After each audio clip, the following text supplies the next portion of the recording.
புண்ணு ஆறிக்கிட்டு இருக்கு. இன்னும் கொஞ்சம் ஆறணும். இந்த வீக்கம்லாம் குறையல. ஆமாம், இந்த வீக்கம் குறையணும். இந்த கையில் விரல் இது எலும்பு முறிஞ்சு தச்சிருக்காங்க. எலும்பு தச்சிருக்காங்க. இன்னும் ஒரு 2 மாதம் ஆகணும் அந்த புண்ணு ஆறுறது. 2 மாதம் ஆகணும். இந்த எலும்பெல்லாம் அந்த நகமெல்லாம் தனியாக வந்துருச்சு. விழுந்துருமோ? விழுந்துடும்.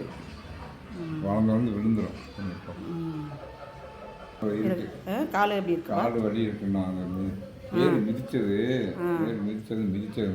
முழங்காலெலாம் வலிக்குது. இன்னும் வலி நிற்கலை. நிறைய பேர் கேட்டுட்ருக்கீங்க அப்பா எப்படி இருக்காங்கன்னு. அப்பா இப்போ கொஞ்சம் ஓகேவாகிட்டாங்க.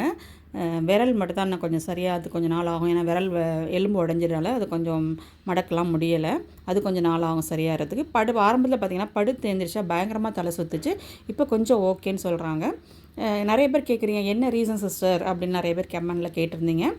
எங்கள் கொள்ளையில் வந்து அப்பா வந்து வாழைத்தோப்பு வச்சுருக்குறாங்க. அதில் வந்து செவ்வாழை போட்டுட்ருக்காங்க. அதில் வந்து வாழை தாரை வந்து திருட்டு போயிடறாங்க நிறைய பேர். பக்கத்தில் இருக்கவங்க தான் தெரியுது, நமக்கு யார் திருடுறாங்கங்கிறது தெரியுது, எல்லாருக்கும் தெரியுது.